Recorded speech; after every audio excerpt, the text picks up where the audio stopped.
secara online dulu gitu ya. Begitu juga nanti hari Rabu ya, hari Rabu juga online, silakan Rabu saya minta bisa lebih pagi ya kalau online karena jamnya justru harusnya bisa lebih fleksibel.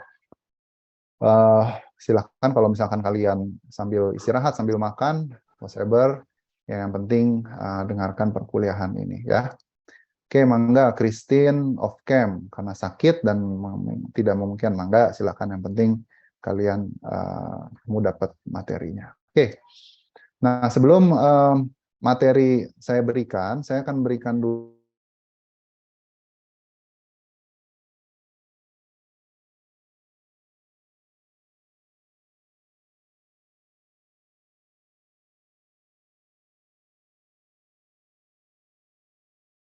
suaranya. Enggak, Pak. Enggak ya? Ini Share gimana ya? soundnya belum dinyalain kali ya? Share soundnya gimana sih nyalainnya? Biasanya kalau di share screen ada itu Pak, opsi share sound juga. Oke, ini kan your screen sharing. Soundnya gimana saya nge-share-nya? Biasa di opsi pas di screen share-nya Pak, biasanya ada sound-nya juga. Masa sih? Coba ya. Oke, share sound juga ya, ini di share ya. Iya Pak. Oke, coba-coba tak. Zoom. Ini mesti pakai password. Sebentar ya. Udah lupa password saya teh.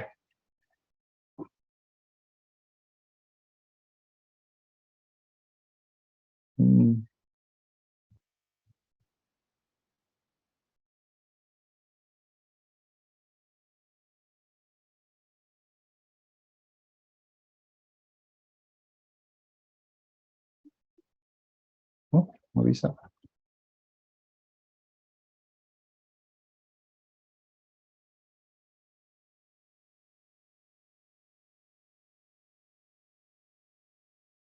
Ngomong sekarang.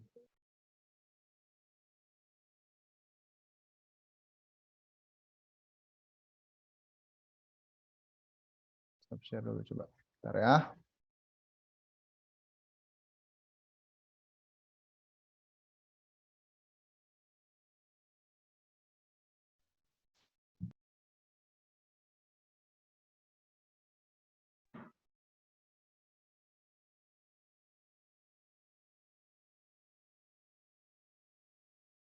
Coba kita mulai lagi, share sound. Dan ini juga sama. Oke. Early in the history of warfare, man learned that the best formula for victory was compounded of striking power, mobility, and self-protection.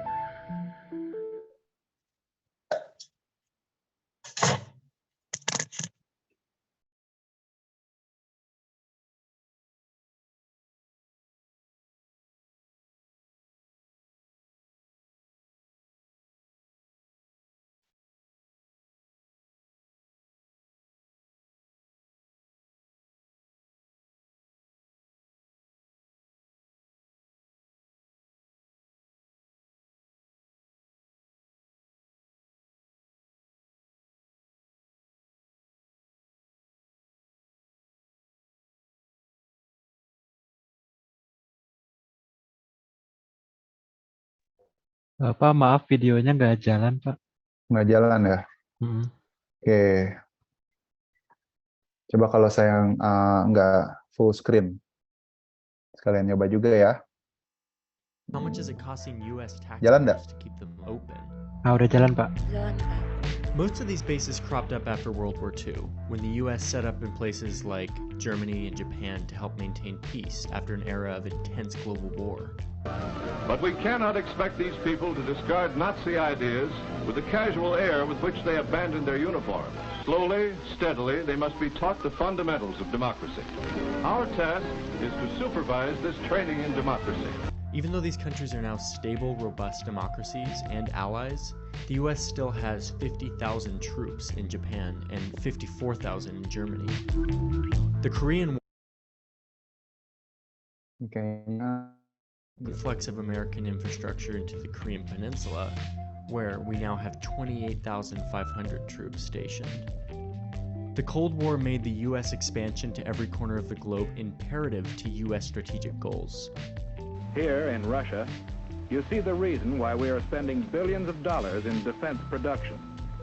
Why your family is paying the highest taxes in our history.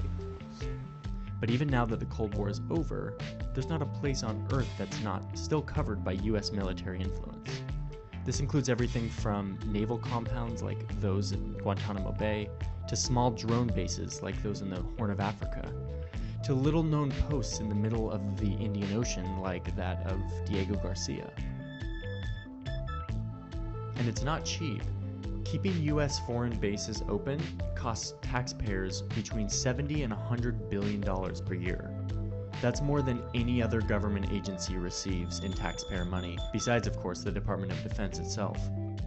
Taxpayers pay between $10,000 and $40,000 more per soldier stationed abroad than they do for those stationed here domestically. But this cost seems to be worth it to most lawmakers.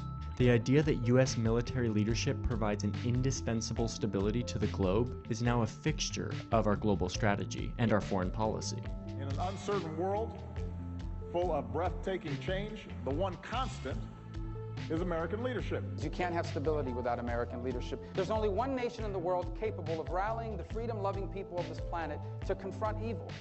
American leadership is not just respected, it is required. So over the past 70 years, the U.S. has set up bases all over the world in response to threats, and then they just never left. These 800 bases around the world represent a massive system of military power that isn't often talked about. And it's us, the American taxpayers, that are financially supporting this. We have all decided that it's worth it to the far corners of our globe.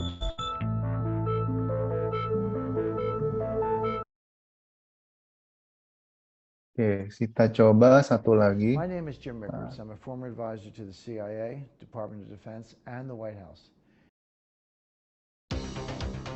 Bisa kelihatan ya, sama suaranya aman.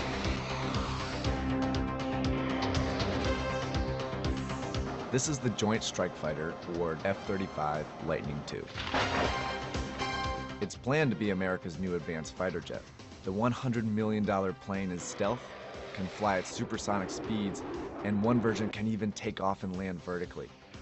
It's one plane designed to replace the aging fleets of the Air Force, Navy, and Marines. It's the jet fighter of the future. But in December, Donald Trump put the entire project in doubt with a single tweet, saying it's too expensive. And Trump's not wrong. The 16-year, $1 trillion project is 7 years late and 70% over budget. But the F-35 is much more than a government purchase, and canceling it is nearly impossible.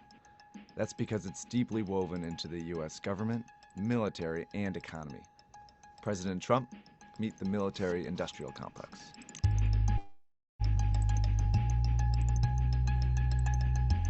So U.S. defense companies make a lot of money. Their best client is the largest military in human history, and they sell their products to other countries too, making the U.S. the largest arms exporter in the world. As a result, they are some of the biggest companies in the world. This all requires a unique relationship with the U.S. government. Not only do defense contracts from the Pentagon, but all of their domestic and foreign sales must also be approved by Congress. As a result, these companies try and get as much support in Congress as they can, and they've adopted a pretty smart strategy to do so. One thing every member of Congress can support is jobs in their home state. So major U.S. defense companies spread their operations across as many states as possible by doing the number of legislators inclined to support their projects, regardless of political party. I did a quick search and found just a small portion of Boeing and Raytheon locations across the U.S., along with legislators who voiced support for these companies in Congress. Now, if you include subcontractors, like the 3,000 hired by Boeing in California, you can imagine how many jobs are at stake across the country. This strategy is called political engineering, and defense companies have gotten pretty good at it. In August 2015, Lockheed Martin purchased Sikorsky Aircraft, known for making the iconic Marine One helicopter used by American presidents. That brought the company into the lucrative defense helicopter market. It was a smart business move, but a smarter political one. See, Sikorsky Aircraft is based in Connecticut, and the Northeast is one area where Lockheed had little political influence. Rivals General Dynamics, United Technologies, and Raytheon were the area's major defense employers and therefore wielded the most support in Congress. But Sikorsky has 8,000 employees, and Lockheed instantly became the third largest contractor in Connecticut and gained the political influence that comes with it. The Northeast is home to some of the defense industry's most vocal supporters in Congress, like Rosa DeLauro of Connecticut, who wants Sikorsky to build the next Marine One in her own district. There's no strategy. Defense companies get more business and more jobs are created in America. But with so much political support and widespread economic impact, some of these defense companies have been deemed too big to fail, even when they appear to be failing. Now back to that F-35 project Trump threatened to cancel. Despite deep design flaws and constant problems, there have been no serious efforts to cancel or scale back the project. In fact, through more than 3 years of cuts to defense spending, funding for the F-35 has barely been touched. That's because the project was politically engineered to near perfection. The Pentagon started bidding for the F-35 in the mid-90s. It would be the largest defense contract in history, and Boeing and Lockheed Martin quickly emerged as the two contenders. Both had loyal supporters in Congress who were very eager to create jobs in their state. It was an intense competition, and when Lockheed won the contract, Boeing supporters quickly mobilized in Congress. Immediately, they drafted legislation proposing to split the work between the two companies. When that failed, they pushed to award Boeing contracts for KC-767 tankers, C-17 cargo planes, and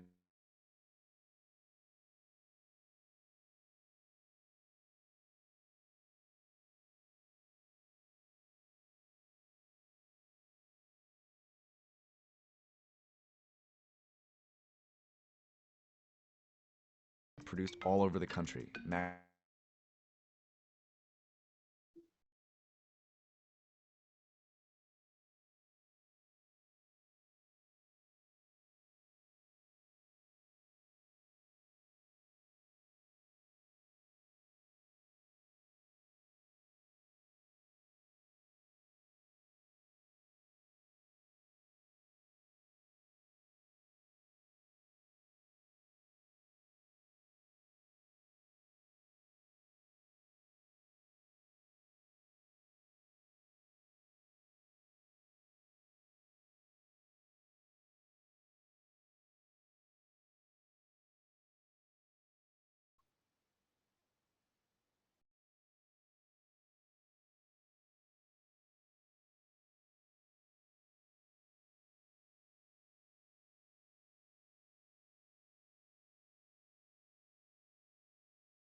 Syria, Iraq, and Afghanistan don't even have air forces, and the F-35 is far more advanced than anything Russia or China have planned. But despite all of this, the F-35 project keeps moving forward, with enthusiastic support in the US government. In 2010, the Department of Defense allowed Lockheed more time to fix design flaws. And in 2015, Congress actually added more money to the project without the military even asking for it. That's because canceling the project would be an economic and political disaster. Thousands of jobs across the country would be lost, international relationships would be tested, and billions spent in taxpayer dollars would amount to nothing. But that's exactly why Trump's tweet was so surprising.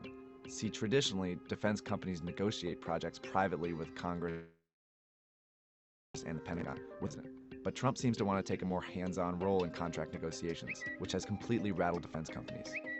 And rightly so, because while Trump can't cancel the entire program, he can refuse to purchase future F-35s. And that's put a surprising degree of uncertainty in the defense industry, and the US companies are scrambling to figure it out.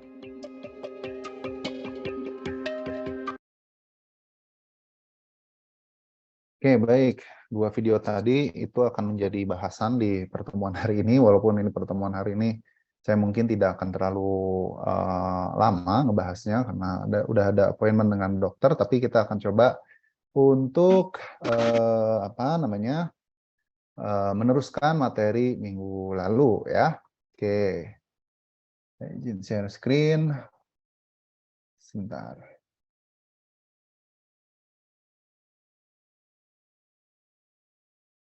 Baik, udah terlihat ya.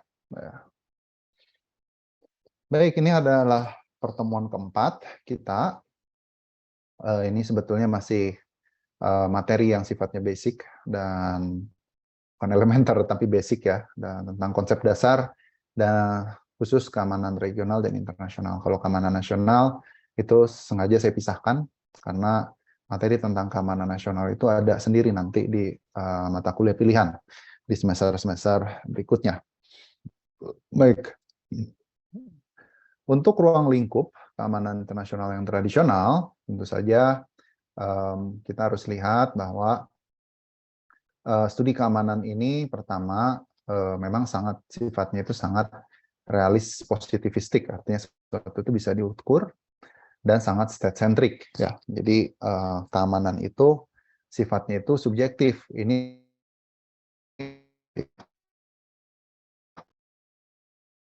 itu adalah power dari suatu negara itu dikalkulasikan secara matematika seperti ilmu pasti.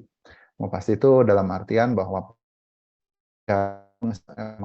power itu cukup dilihat dari seberapa canggih teknologi itu mereka mengoperasikan tersebut, misalkan gitu ya. Paling gampang itu kalian cukup lihat dari kalau di Indonesia itu punya ada yang namanya minimum essential force ya.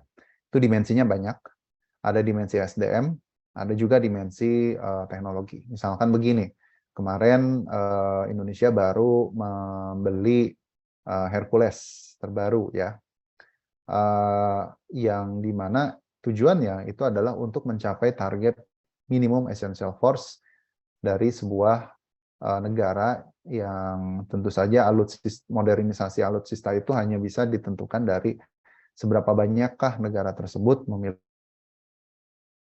militer yang akhir canggih lah, kira-kira seperti itu, supaya negara-negara lain itu tidak tergoda untuk menguasai negara yang sudah berdaulat gitu. Jadi yang paling penting itu adalah negara tersebut membangun benteng dan pasukannya gitu ya. Dan ini memang kalau orang-orang realis gitu, keamanan internasional itu memang sangat positivistik ya, artinya segala sesuatu itu bisa dikalkulasikan.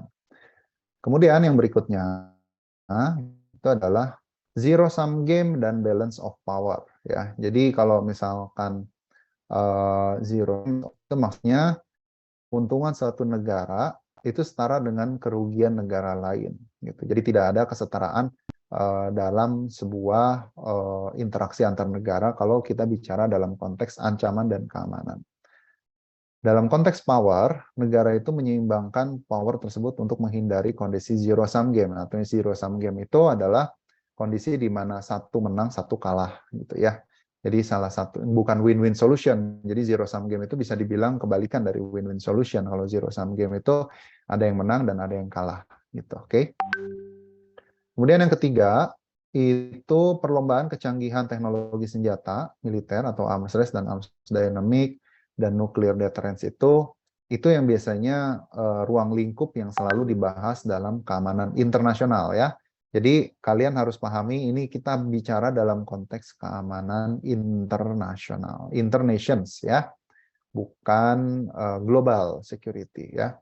Kalau misalkan sekiranya sinyalnya melemah ya tolong kasih tahu, ini saya nggak bisa mantau ya, gitu. Aman ya? Aman, Oke, aman Pak. Oke, sip. Jadi cukup itu aja kalau untuk keamanan internasional itu konflik antar negara. Dan yang paling penting itu adalah perang antar negara. Jadi yang dilihat ini itu adalah seputar konflik antar negara atau interstate wars saja, gitu ya.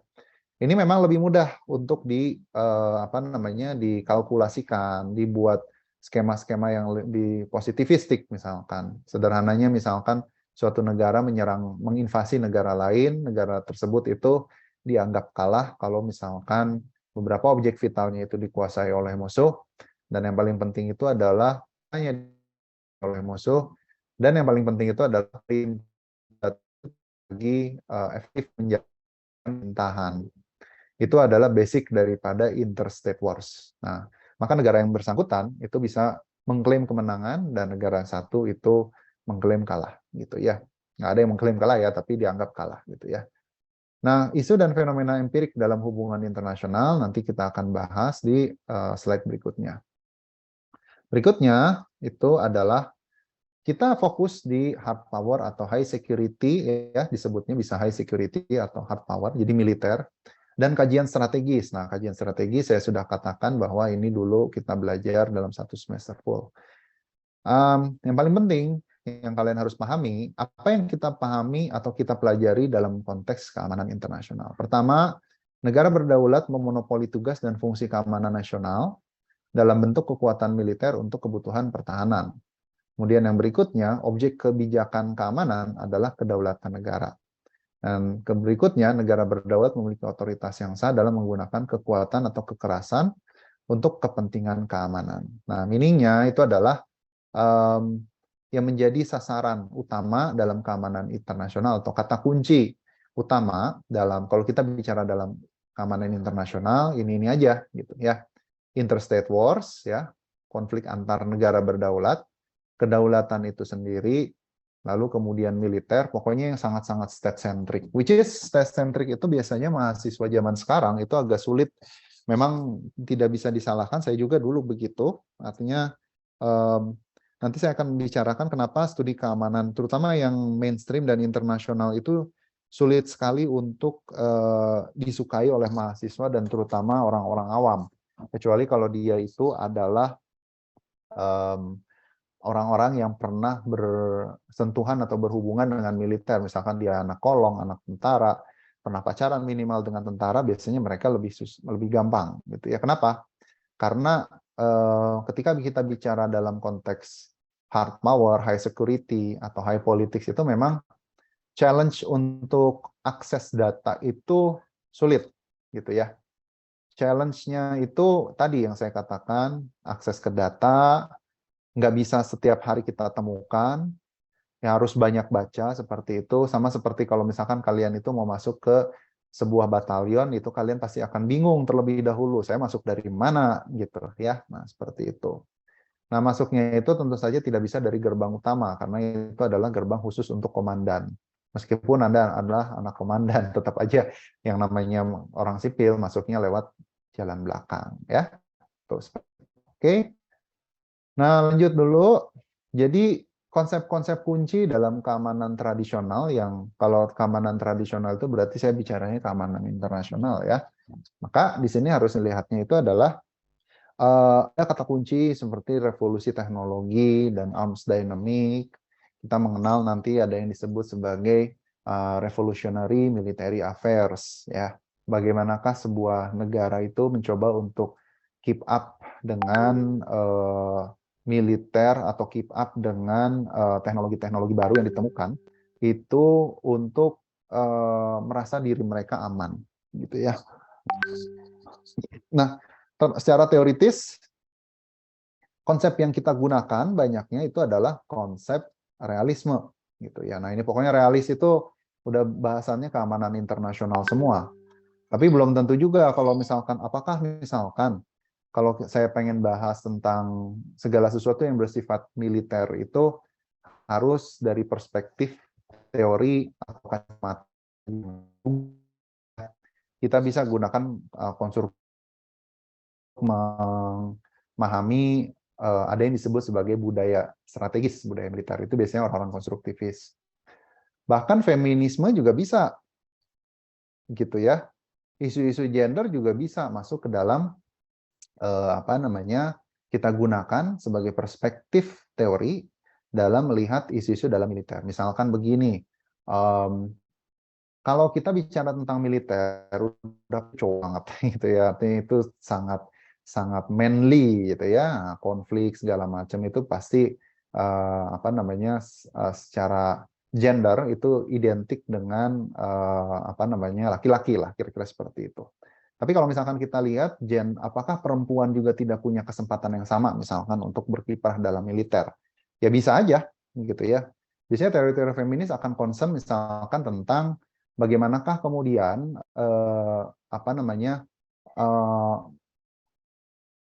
perempuan gitu itu punya andil di dalam militer yang didominasi laki-laki, misalkan seperti itu, gitu ya. Kenapa misalkan mayoritas infanteri itu diisi oleh laki-laki, misalkan gitu ya. Kenapa kemudian sekarang mungkin agak berubah kalau yang namanya penerbang angkatan udara itu sudah mulai banyak diisi oleh perempuan. Tapi ada juga misalkan kajian tentang kenapa penting banget ketika misalkan pasukan multinasional PBB itu merekrut mereka yang dari latar belakang perempuan misalkan gitu ya, karena itu daerah konflik misalkan dan seterusnya gitu bisa gitu ya. Lalu misalkan kalian pernah nonton zaman dulu film ada namanya G.I. Jane misalkan gitu ya, yang misalkan kenapa kemudian tes fisiknya laki-laki itu dibedakan dengan perempuan begitu. Oke. Atau yang paling sederhana itu adalah ada nggak sih wanita atau wanita yang masuk ke militer itu kalau misalkan kita bicara kesetaraan, ada nggak yang dia itu apa namanya karirnya itu bisa sampai jenderal bintang 1 atau bintang 2, bintang 3 bahkan bintang 4. Mungkin nggak sih perempuan itu jadi panglima TNI misalkan gitu ya, atau panglima militer. Nah, seperti itu biasanya bahasan-bahasannya gitu ya. Setahu saya kalau di Indonesia perempuan jadi komandan itu udah banyak. Biasanya sih sebetulnya kalau saya lihat empirik ya, ini saya nggak tahu data realnya, memang banyaknya mentok di kolonel gitu ya. Tapi ada juga perempuan yang sukses mendapatkan bintang 1 brigjen, tapi mentok di brigjen aja. Artinya saya belum pernah melihat Maijen itu dipegang oleh perempuan, itu saya belum lihat. Tapi kalau brigjen udah ada gitu ya. Biasanya berarti mereka biasanya spesial dalam artian mereka punya skill khusus yang tidak dimiliki oleh perwira yang lainnya, seperti itu gitu ya. Kalau polisi saya kurang tahu. Kalau polisi setahu saya yang udah irjen ada, tapi memang didominasi selalu oleh laki-laki ya. Polisi dan TNI begitu ya. Nah, seperti itu, oke. Tapi kalau PNS mah banyak lah ya. Nah, gitu, oke. Nah, ini nggak apa namanya, itu bisa kita lihat dari perspektif feminis gitu, oke.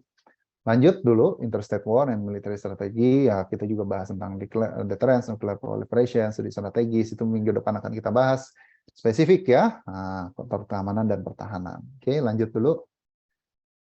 Berikutnya, di sini kita belajar tentang salah satu yang mungkin agak beda dengan PHI ya. Kalau di PHI kan realisme semuanya, politik global juga sama. Di sini di bukunya Buzan itu dia membagi 2 kategori realis, yaitu defensive realis menurut Kenneth, yang tokohnya itu adalah Kenneth Waltz. Intinya itu adalah realismenya orang-orang keamanan itu hampir sama, menganggap bahwa sistem internasional itu anarki, tidak ada keteraturan di atas negara, yang bisa mengatur negara hanya mereka sendiri, tidak ada organisasi internasional. Nah, ketika mereka sadar bahwa sistem internasional itu anarki dan tidak ada keteraturan, maka yang paling penting bagi negara itu tetap survive, gitu ya. Kan asumsi 3S-nya realis itu kan kalian harus selalu ingat ya di atas, di luar kepala. Statism, self-help, dan survival. Maka yang paling penting itu adalah dia mempertahankan diri kemungkinan yang serangan dari luar, gitu ya. Intinya di sini adalah ketika negara itu mencoba untuk survive di tengah-tengah uncertainty dan di tengah-tengah anarkisme internasional, sistem internasional, maka yang dia bisa lakukan itu adalah meningkatkan kapabilitas defensifnya.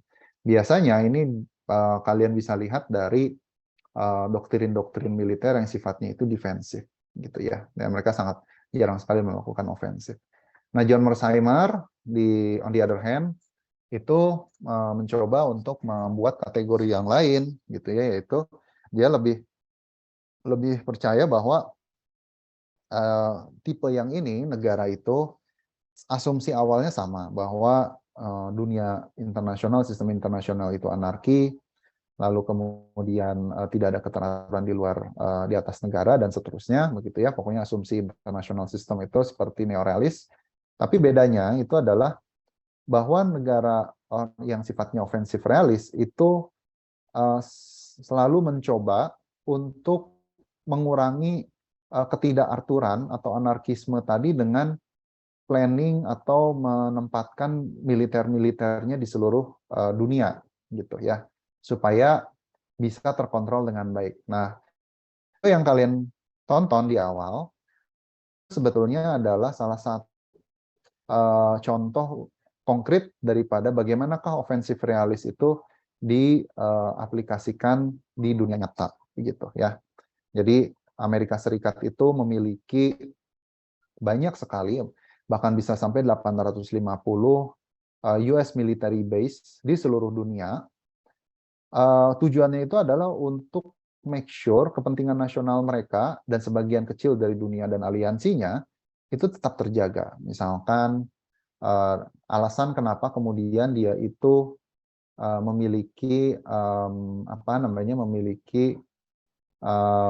military base misalnya di Diego Garcia misalkan di Samudra Hindia. Tujuannya itu adalah untuk mengamankan jalur tanker oil atau jalur tanker minyak dengan internasional itu di kawasan Samudra Hindia, misalkan seperti itu.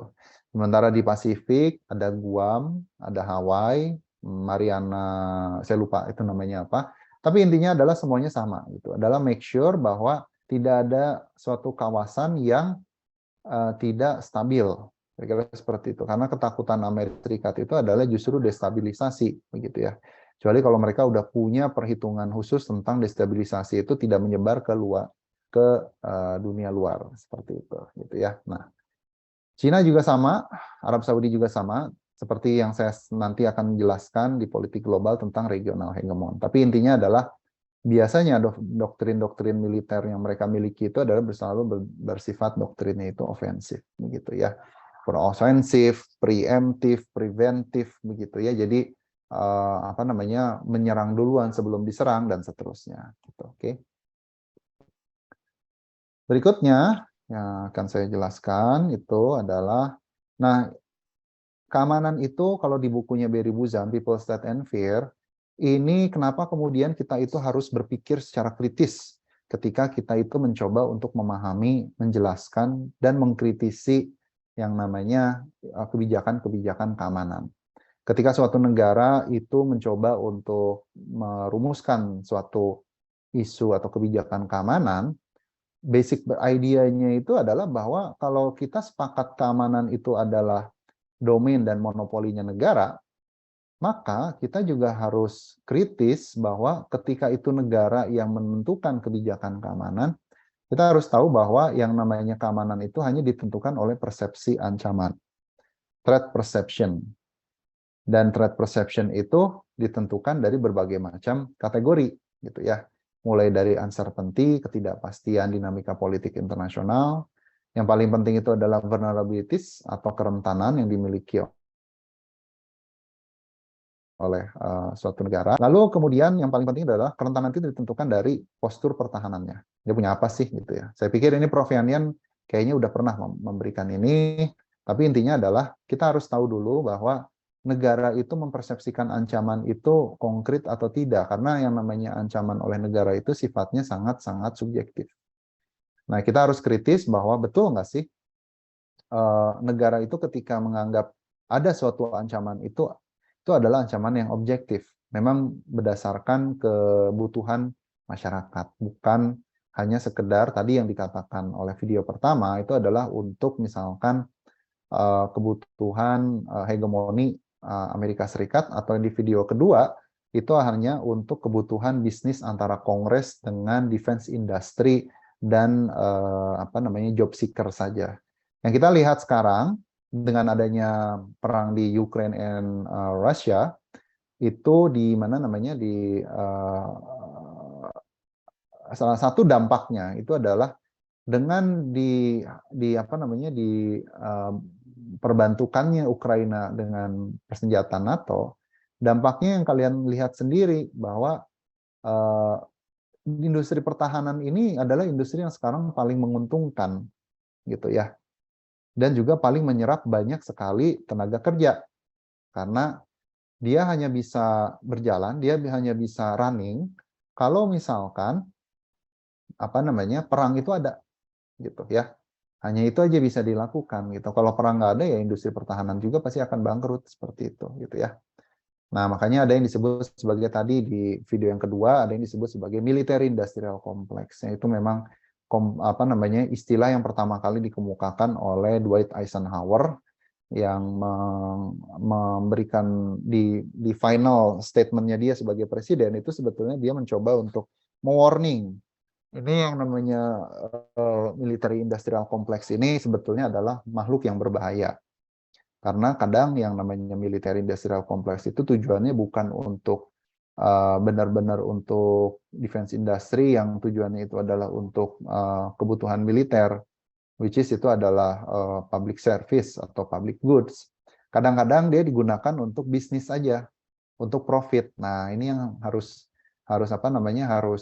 hati-hati gitu. Karena kalau urusan keamanan itu diberikan kepada perusahaan yang tujuannya itu adalah profit oriented, nah ini yang kemudian harus hati. Karena yang namanya defense industry atau ketika sebuah perusahaan itu memproduksi senjata, itu kan hal yang sensitif.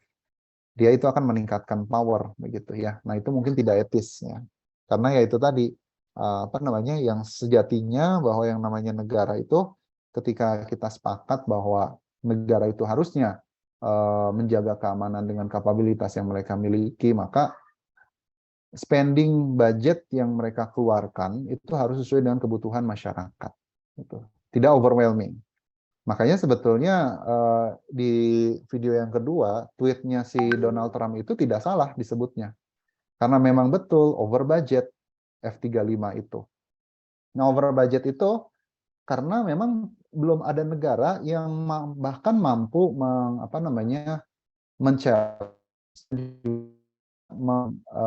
menyeimbangkan bahkan setara dengan kemampuan angkatan udaranya Amerika Serikat gitu. Jadi ngapain gitu ya.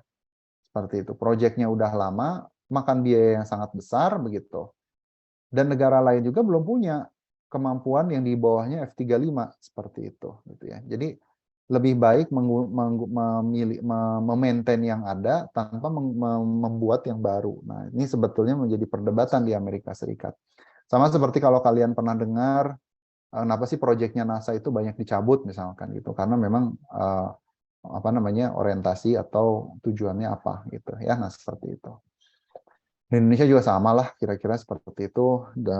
Industri-industri strategis itu memang akan menghadapi kendala ketika dia berhadapan misalkan dengan prioritas yang dimiliki oleh negara. Itu pasti akan selalu. Karena begini, yang namanya industri pertahanan itu, kalau misalkan saya bisa katakan, negara itu kuat militernya itu nggak langsung dirasakan dengan kita kan, nggak langsung loh dirasakan gitu, nggak akan langsung gitu. Kita mungkin merasakannya secara tidak langsung bahwa negara Singapura berpikir Indonesia itu karena militer yang sangat masyarakat saja tidak akan merasakan itu begitu ya. Nah, itu hanya dirasakan oleh para pemegang kebijakan atau orang-orang militer semata seperti itu gitu ya. Nah, ini yang kemudian jadi problem. Nah, kalau misalkan industri pertahanan kita lemah dan kita banyak tergantung dengan luar negeri, pertanyaannya itu adalah apakah negara lain itu akan mau menyerang kita gitu. Temptation itu pasti akan selalu ada. Godaan itu pasti akan selalu ada. Kalau tetangga kita lemah, negara lain lemah gitu, tapi dia itu punya sumber daya alam yang melimpah, duit yang banyak segala macam, ada kecenderungan pasti kalau militernya lemah untuk dikuasai. Ambil kasus Singapura lah ya. Nah, itu Singapura itu cukup menarik gitu ya. Karena Singapura itu merdeka tahun 65. Nah, cuman ketika merdeka itu kalian harus tahu mereka tuh cuma punya 2 batalion gitu ya. Sangat rentan sekali ya. sangat vulnerable sekali. Postur pertahanannya sama sekali tidak ada. Mereka nggak punya Air Force, mereka nggak punya angkatan laut, gitu. Lalu mereka minta bantuan memperkuat militernya ke siapa? Ya ke Israel. Karena model daripada Israel itu yang dikelilingi oleh musuh itu cocok dengan model militer yang harusnya dimiliki oleh Singapura. Ya, detailnya banyak ya nanti seperti itu. Gitu. Tapi kenapa kemudian Malaysia dan Indonesia tidak punya niat untuk menyerang Malaysia ketika saat itu.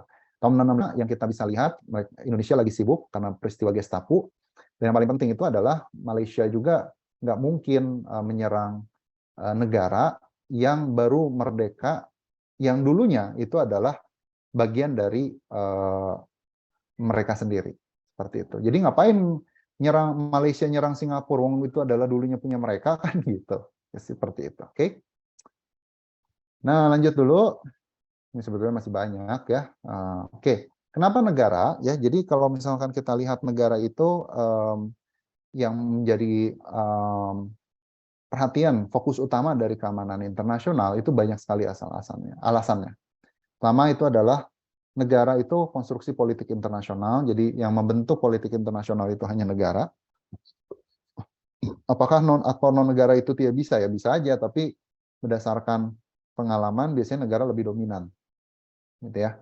Konsentrasi kekuatan yang unik, di mana negara itu punya semuanya. Punya komando, punya punya militer, punya wilayah, punya populasi, banyak sekali. Yang ini mungkin non-state actors itu tidak miliki, gitu ya. Unit utama dalam membentuk loyalitas masyarakat, kalian tinggal baca aja Imagine Community-nya Benedict Anderson, komunitas masyarakat terbesar, dan itu diakui, dan yang paling penting itu adalah memonopoli kekerasan atas nama keamanan, yang disebut sebagai license to kill, ya, gitu. Jadi ini adalah kenapa negara itu menjadi penting. Oke, lanjut dulu.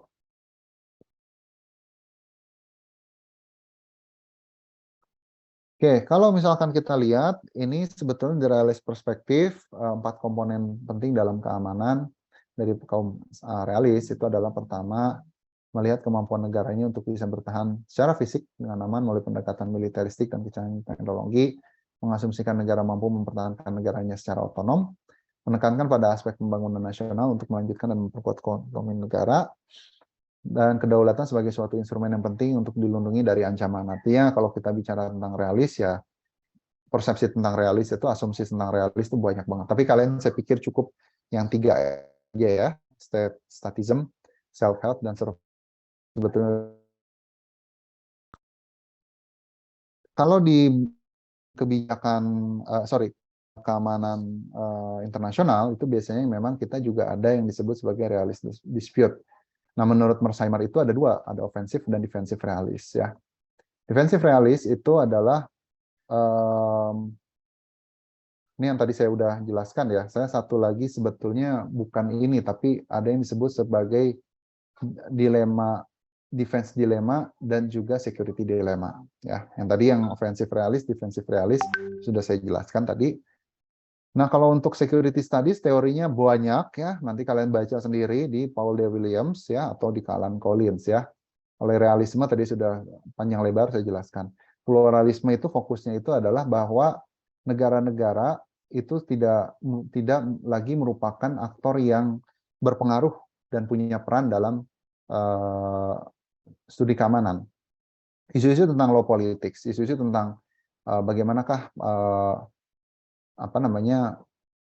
isu non-kedaulatan itu mengancam suatu negara itu juga sangat berpengaruh di sini. Misalkan negara itu merasa terancam dengan ada yang namanya atau kedaulatan suatu negara itu merasa terancam dengan adanya misalkan transnational crime, gitu ya, narkoba misalkan gitu, atau terorisme misalkan, atau kalian mungkin bisa berpikir tentang bencana alam.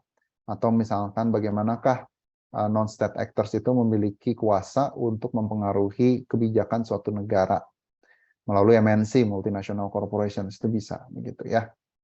Kalau Marxisme itu biasanya hanya melihat bahwa yang namanya militer itu ketika suatu negara mendeklarasikan perang terhadap negara lain, kepentingan yang kita lihat, yang mereka lihat itu adalah concern terhadap ini kepentingannya bukan untuk masyarakat, apalagi kelas menengah ke bawah atau kelas akar rumput, tapi tujuannya itu adalah untuk memenuhi kepentingan-kepentingan dari kepentingan ekonomi politik dan juga kepentingan kelas masyarakat kapitalis. Seperti yang contohnya di film yang kedua, video yang kedua itu tentang military industrial complex. Itu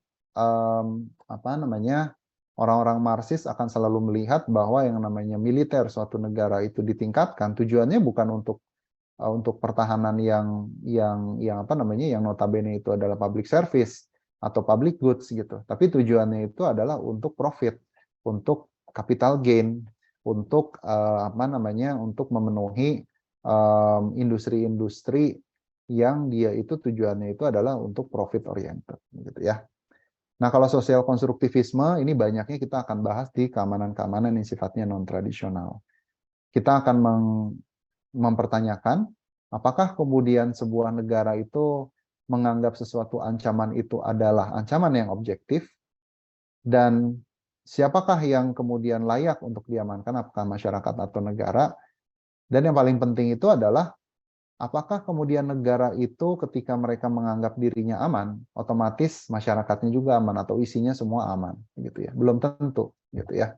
Nah, ini yang kemudian harus jadi perhatian, gitu. Oke, kita lanjut dulu. Sebentar. Nah, perkembangan teknologi militer menimbulkan dua ancaman. Ya, ini tolong dicatat aja bahwa satu pasti security dilemma, ya. Security dilemma itu konsepnya itu memang misalkan kayak John Hearst, ada juga yang menganggap ini bukan security dilemma, tapi saya lupa. Tapi intinya adalah suatu negara ketika meningkatkan kapabilitas militernya, maka akan diikuti oleh negara tetangga berikutnya. Karena tujuannya itu adalah bersifat balance of power.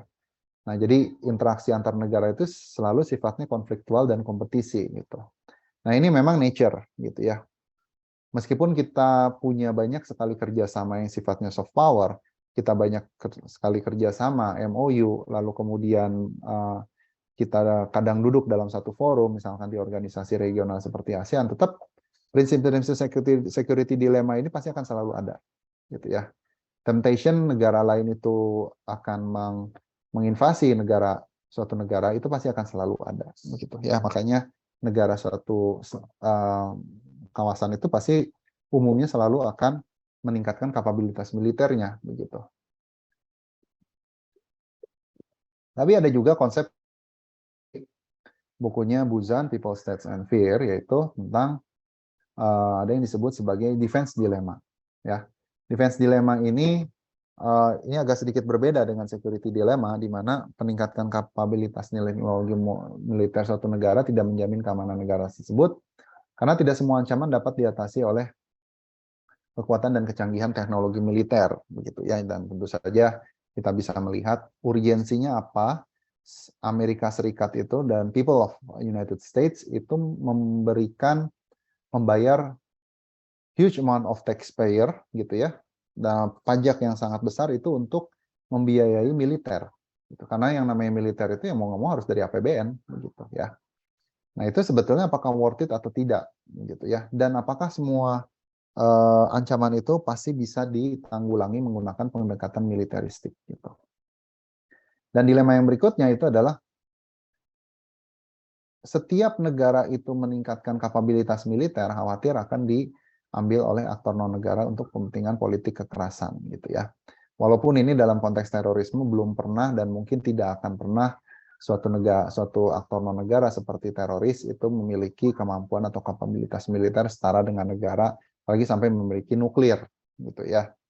Mungkin kalau negara itu misalkan pemberontak Houthi punya angkatan udara sendiri, atau misalkan punya persenjataan sendiri, mungkin sebagai acquire atau bisa mendapatkan senjata itu bisa, tapi maintenance-nya bagaimana, gitu ya. Nah, ini tentu saja tidak serta-merta mudah untuk diaplikasikan. Oke. Jadi kalau misalkan kita lihat dari berbagai macam perspektif tadi, maka ketika kita sepakat bahwa peningkatan teknologi militer itu akan melemahkan keamanan di sektor lain, ya tentu saja kita juga harus melihat bahwa apakah peningkatan senjata itu berkorelasi dengan keamanan yang dimiliki oleh manusia suatu negara, gitu ya. Apakah negara itu harus memprioritaskan senjata dulu, atau food security terlebih dahulu? Karena ketika suatu negara itu APBN-nya itu dikuras untuk operasi militer, tentu saja ini ada kompensasi yang harus dibayar, yaitu negara itu harus menyediakan juga keamanan bagi manusianya di luar aspek-aspek militer. Nah, seperti itu. Oke. Sehingga banyak sekali teknologi-teknologi yang memang sifatnya itu sangat mahal sekali. Apakah sekiranya kita perlu mengembangkan yang namanya intercontinental ballistic missile dan juga nuclear umbrella-nya seperti itu. Dari taxpayer kita, dari masyarakat begitu ya, karena yang namanya pajak itu kan luar biasa mahal. But at least pajak yang mereka bayar, masyarakat Amerika Serikat bayarkan, ya memang betul untuk tujuan keamanan dan pertahanan kedaulatan begitu ya, tapi tidak digunakan untuk kepentingan bisnis pribadi misalkan gitu ya. Nah, itu jangan sampai ya, mungkin hanya terjadi di Indonesia saja seperti itu. Oke. Nah, ICBM juga sama, ini adalah teknologi yang sangat mahal dengan hulu ledak nuklir, ada juga yang enggak. Begitu juga dengan cluster munitions begitu ya. Jadi ada kasus di mana di perang Ukraina dan Rusia itu cluster munitions itu memang masih digunakan, padahal ini adalah senjata yang di-ban dalam traktat-traktat atau perjanjian-perjanjian tentang senjata-senjata non-konvensional atau konvensional begitu ya.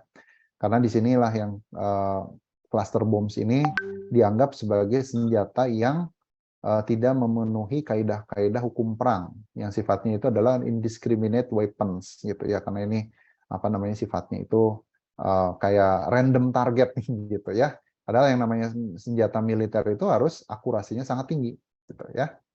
Oke, so contoh keamanan mengenai keamanan tradisional sebagai isu yang sifatnya state-centric ini banyak sekali. Nah, sebetulnya kita kalau kita belajar tentang keamanan tradisional yang mungkin agak sedikit jarang dibahas oleh mahasiswa zaman sekarang, itu memang kita bisa pahami kurang menjadi ketertarikan mahasiswa itu karena memang dia sangat state-centric. Jadi ini monopoli pemerintah pusat gitu ya. Kita ambil case di Indonesia aja gitu ya, nggak usah jauh-jauh ke Amerika Serikat gitu ya. Apa yang dimaksud dengan isu yang bersifat state-centric begitu ya? Kalau kalian tidak memiliki akses kepada aktor-aktor negara, sampai kapanpun pasti kalian akan sulit untuk meriset, menjadikan ini sebuah skripsi misalkan, untuk untuk riset kalian gitu ya. Nah, makanya memang teman-teman atau mahasiswa-mahasiswa yang mencoba untuk mengambil tema skripsi tentang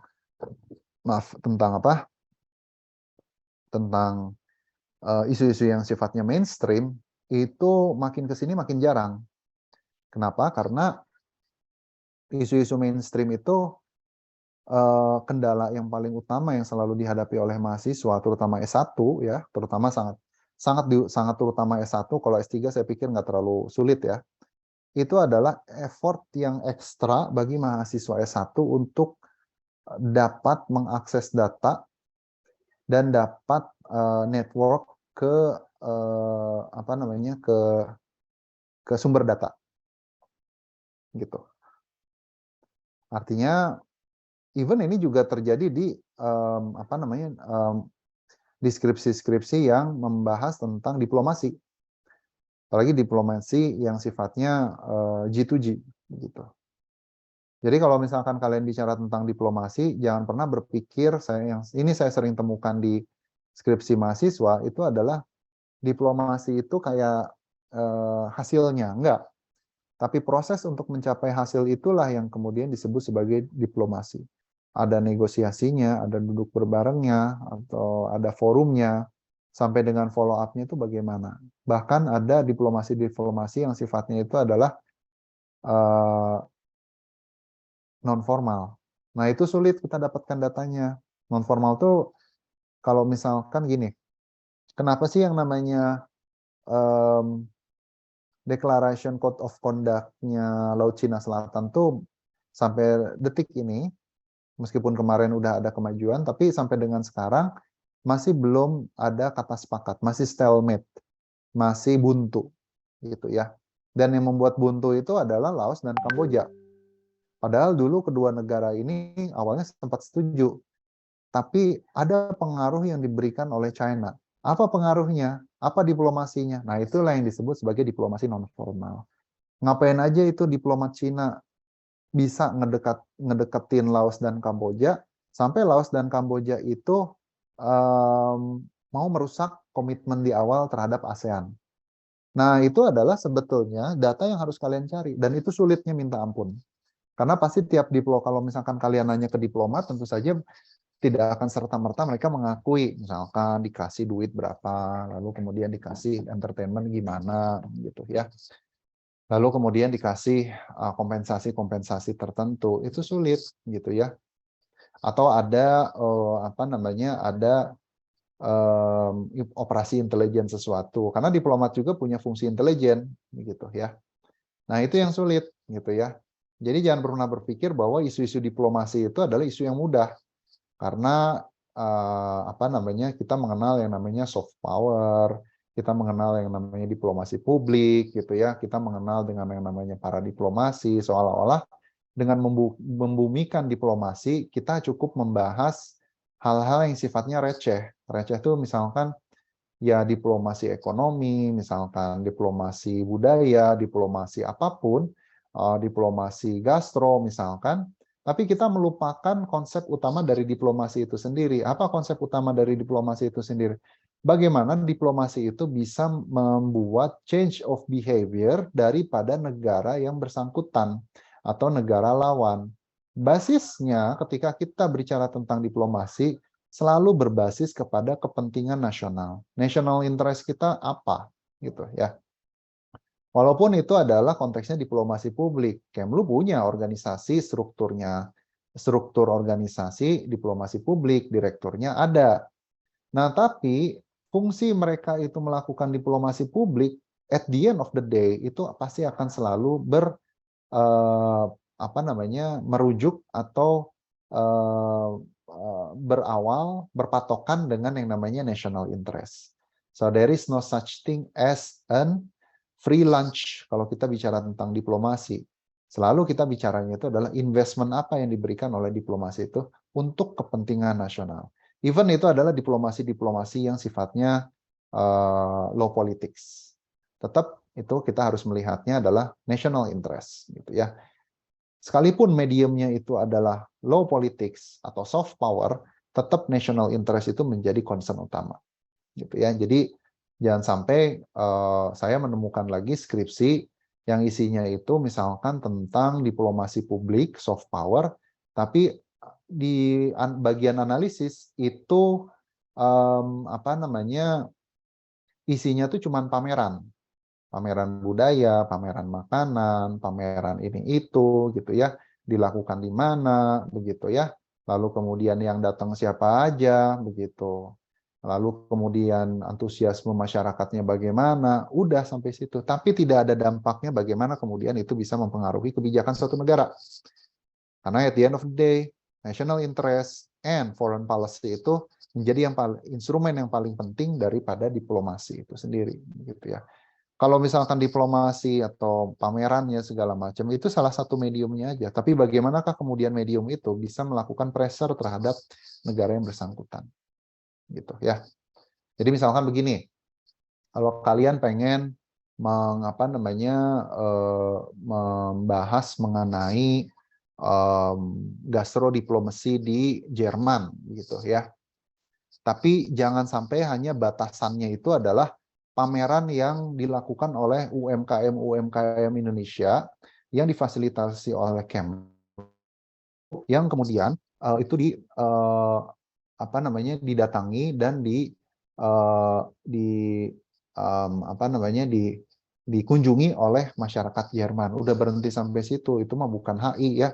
Saya udah paling nggak suka kalau misalkan saya harus nanya ini HI-nya di mana gitu ya. Jangan seperti itu ya. Tapi intinya adalah misalkan begini, Jerman itu belum mengaplikasikan standar-standar halal makanan di sana begitu. Nah, gastrodiplomasi salah satunya itu adalah tujuannya itu adalah untuk meng-urge pemerintah Jepang supaya label halal, standar halal itu juga diaplikasikan di kebijakan pemerintah Jerman seperti itu. Sehingga ada persepsi yang dibentuk daripada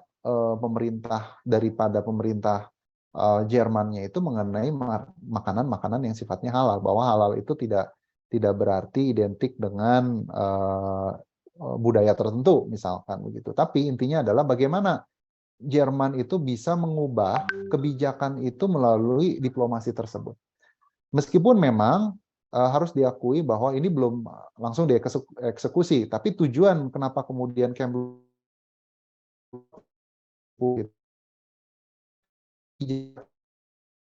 nasional Indonesia itu yang kalian harus dalam diplomasi begitu ya, bukan pameran-pamerannya gitu ya.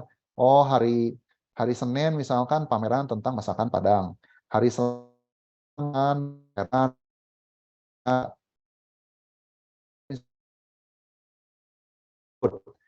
daripada Indonesia Chinese, hari Kemisnya itu seafood gitu ya, hari Jumatnya lalu kemudian makanan misalkan makanan yang paling terkenal tentang makanan-makanan yang ada di daerah timur gitu dipamerin. Itulah gastrodiplomasi, bukan seperti itu ya. Kalian harus cari lagi definisi dan konsep daripada definisi dari diplomasi yang sifatnya konvensional terlebih dahulu. Makanya baca bukunya Essential of Diplomacy-nya Martin Hall dan Diplomasi Teori and Practice-nya G.R. Berich terlebih dahulu sebelum kalian lanjut ke diplomasi varian-varian dari diplomasi. Termasuk saya sendiri. Saya sendiri juga belajar tentang diplomasi pertahanan. Menurut saya diplomasi pertahanan itu masih konsep yang sumir, masih belum clear ya. Kalau minggu lalu kita belajar di politik dunia, itu yang disebut sebagai hypothesis atau logical empirical logic gitu. Jadi dia belum menjadi teori gitu ya. Dia belum menjadi teori. Sama seperti paling gampang itu kalau itu kan kalau di ilmu kita ya. Kalau di ilmu eksak itu paling mudah menjelaskannya. Misalkan begini, teman kalian sekarang lagi kena COVID ya. Nah, COVID itu udah banyak yang menelitinya. Tapi sampai detik ini kita masih belum tahu, belum ada penelitian yang mencoba untuk menteorisasi kenapa ada orang yang kena COVID tapi gejalanya bisa beda-beda. Ya kan? Belum ada teorinya. Tapi secara empirik ada. Ya. Secara empirik ada, apalagi awal-awal COVID. Kenapa kemudian COVID itu menjadi bahaya? Karena ada orang tanpa gejala yang dia itu menularkan. Ada orang tanpa gejala, tapi dia itu bawa virus COVID dan dia menularkan. Kalau dia menularkan ke orang yang punya komorbid, dampaknya akan fatal. Gitu ya. Nah, sampai dengan detik ini, saintis itu masih belum tahu. Peneliti, akademisi itu masih belum tahu kenapa COVID itu punya karakteristik virus yang seperti itu. Jadi beda-beda gitu ke tiap manusia itu dampaknya. Kalau flu biasa, umumnya selalu sama, seragam. Tapi kenapa kemudian di tiap orang itu sama-sama kena COVID, tapi dampaknya bisa beda-beda. Ada yang fatal, kalau yang fatal jelas, misalkan karena dia komorbid. Tapi ada yang dia itu kena COVID, tapi ngerasa baik-baik aja. Aktivitasnya biasa aja. Tapi dia menularkan, itu yang bahaya. Dan itu belum ada penelitiannya kenapa.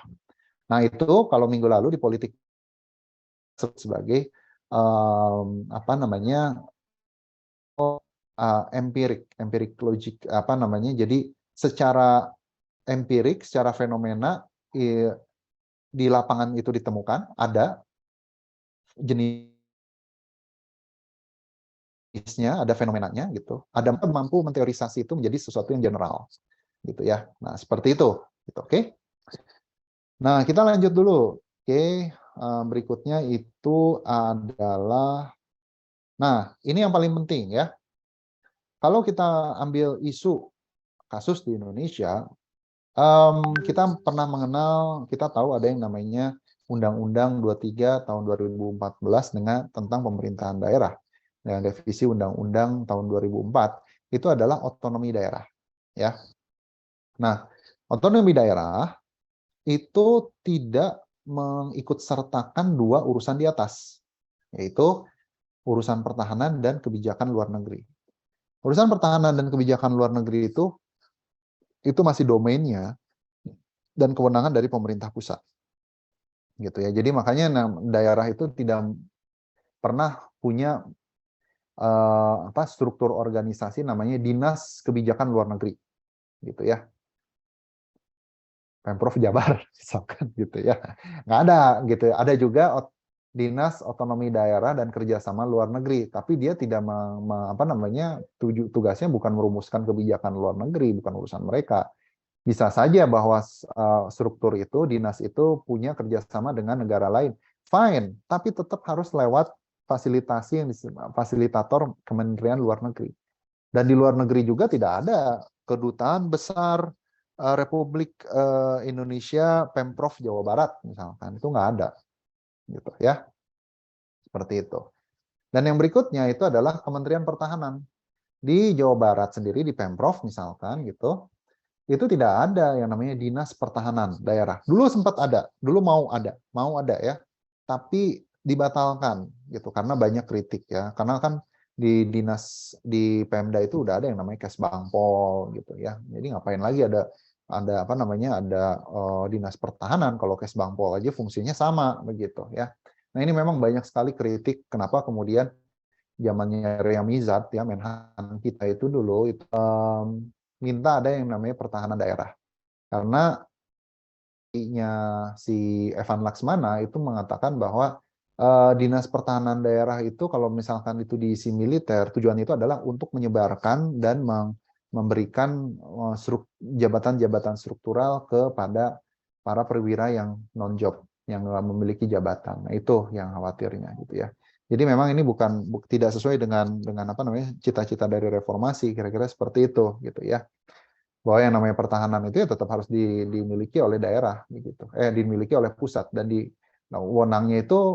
kewenangannya itu, komandonya itu harus dari Kementerian Pertahanan yang sifatnya regulator. Untuk operasionalisasinya itu adalah di Mabes TNI gitu ya. Dan kita nggak pernah dengar ya bahwa di Jawa Barat ini misalkan ada Dinas Pertahanan daerah Jawa Barat misalkan, itu enggak gitu ya. Jadi kalau misalkan ada perang lalu kemudian ada di Jawa Barat itu ada intrusi musuh, kemudian Pemprov itu, Gubernur Ridwan Kamil itu bisa jadi Chief in Command gitu ya, melewati kewenangan dari Panglima TNI. Nah, yang nggak bisa seperti itu gitu ya. Oke, lanjut. So kita harus pahami dan juga harus sepakati bahwa urusan pertahanan militer itu adalah bagian dari pelayanan publik, public service ya. Ya harusnya non-profit oriented sehingga tidak melibatkan aktor non-negara seperti perusahaan swasta. Ini public service dan non-profit itu sama seperti kalau kalian itu mau bikin paspor atau mau bikin SIM. Suka atau tidak suka, terima atau tidak terima gitu ya. Kalian akan dijutekin oleh PNS-PNS ya. Ya terima aja. Karena kalian nggak ada tempat lain untuk bikin paspor dan SIM. Itu aja ya. Kecuali kalau di Indonesia ada calo, itu mah beda cerita. Tapi intinya adalah kalau kalian mendapatkan pelayanan yang tidak ramah di sebuah instansi pemerintahan, misalkan di imigrasi gitu, lalu atau misalkan di SIM, bahkan kalian dimarahin oleh pelayannya, suka nggak suka terima aja, karena kalian nggak punya pilihan. Itu bukan bank ya. Kalau bank misalkan kalian itu dimarahi oleh CS-nya, kalian bisa pindah, cari bank lain. Ada kompetisi di situ. Tapi kalau misalkan ini adalah public service, wayahna itu ya terima saja gitu ya. Karena itu adalah tugas fungsi mereka gitu. Apalagi misalkan kenapa ya jam 12 aja mereka kok tutup istirahat gitu ya. Udah gitu istirahat kadang-kadang meja yang keisi cuma sedikit, beres istirahat. Bahkan kadang-kadang jam 2 aja udah pada pulang kan gitu ya. Keluhan-keluhan yang disampaikan kepada aparat-aparat sipil negara ya memang seperti itu. Tapi kalian nggak punya pilihan lain. Gitu ya. Artinya public service itu ya memang idealnya nggak seperti itulah ya. Kita juga punya yang namanya pelayanan prima begitu ya, tapi tentu saja itu ada batasnya. Atau misalkan kalian pernah sering lihat ini kepala dinasnya kemana sih, nggak pernah kelihatan gitu ya, setiap saya ke sini gitu ya, itu sering terjadi juga gitu ya. Nah, tapi kalian nggak punya pilihan. Itulah official official position ya memang seperti itu gitu ya. Itu memang karena dimonopoli kan gitu yang namanya pembuatan ini. Sama seperti zaman dulu buat awal-awal buat visa kalau ke Schengen atau ke UK itu memang sulitnya, bukan sulit ya, tapi nggak ramahnya itu luar biasa gitu ya. Kalau sekarang kan mungkin ada lembaga swasta yang memfasilitasi itu, jadi kayak ada calonnya itu memang profit lah ya, mereka cari duit. Kalau yang namanya public service itu mereka nggak cari duit lagi. Jadi kalau misalkan kalian bayar berapapun gitu ya, katakanlah nggak ada suap segala macam, mau mereka melayani sehari itu 10 dengan melayani sehari itu 100, bayarannya sama gitu ya. Mau ngelayanin itu 10 dengan dengan sikap yang jutek dan melayani 100 dengan sikap yang ramah, itu bayarannya sama gitu ya. Itulah public service gitu ya. Nggak lihatnya dari ya itulah sistem merit kita gitu ya. Dan itu masih dilakukan prakteknya sampai dengan sekarang. Oke, lanjut dulu. Dengan demikian maka dalam negara demokratis ya, nah ini paling penting, organisasi militer itu wajib diberlakukan oversight. Harus audit dan harus transparan. Kemanakah pajak-pajak kita, gitu ya? Tentu saja kita seperti yang kemarin sekarang lagi rame kasusnya Mario Dandi dan juga bapaknya, itu juga sebetulnya dalam konteks oversight, gitu ya, yang dilakukan oleh netizen, meskipun memang harusnya dilakukan oleh Irjen ya. Tapi intinya adalah ketika kita hidup di dalam negara yang demokratis, segala sesuatu yang sifatnya itu adalah public service dan itu dibayar oleh taxpayer, which is us gitu ya, kita gitu, maka yang namanya oversight itu menjadi penting. Militer itu di oversight. Militer itu yang namanya militer TNI di Indonesia itu pasti diperiksa oleh BPK dan pasti ada evaluasinya juga yang dilakukan oleh Komisi 1 DPR RI. Gitu. Itu biasa. Itu yang penting kemudian menjadi utama di dalam negara-negara demokratis, bahwa militer, aparat sipil negara apapun itu harus diaudit seperti itu ya. Dan ini yang kemudian konteksnya meskipun dia militer, sifatnya itu adalah komando, tapi kalau dalam konteks negara demokratis dia tetap harus di accountable for auditing, accountable for transparency. Duit kita itu mending dipakai buat beli Rubicon misalkan, atau dibeli apa gitu ya, atau mending dipakai buat beli peluru misalkan, nah seperti itu, atau untuk tujuan-tujuan yang lain. Nah itu adalah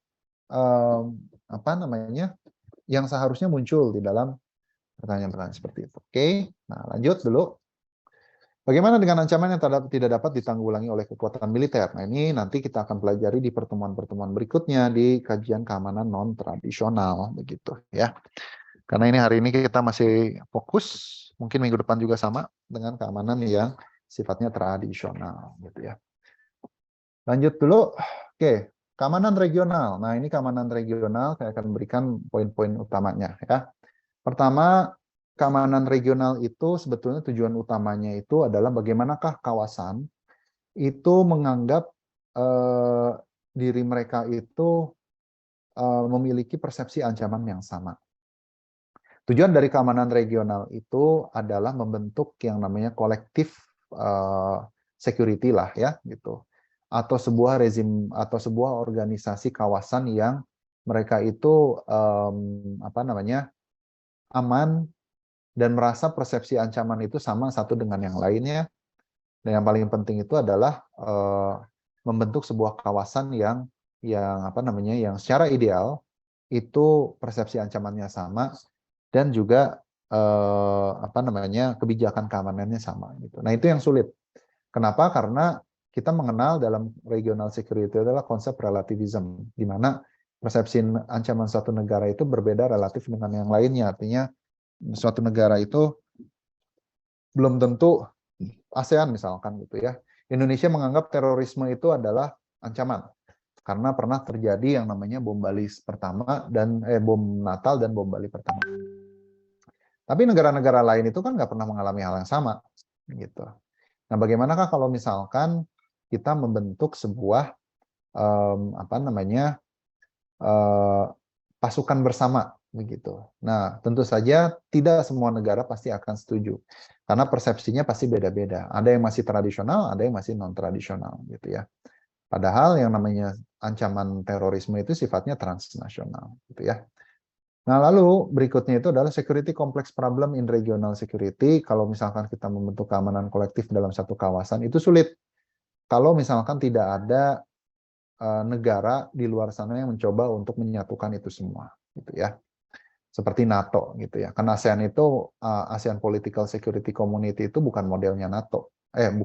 Tidak merujuk kepada modelnya NATO yang collective defense gitu ya. Nah, yang paling penting itu adalah mencoba untuk menciptakan persepsi ancaman yang sama untuk mendukung keamanan kawasan.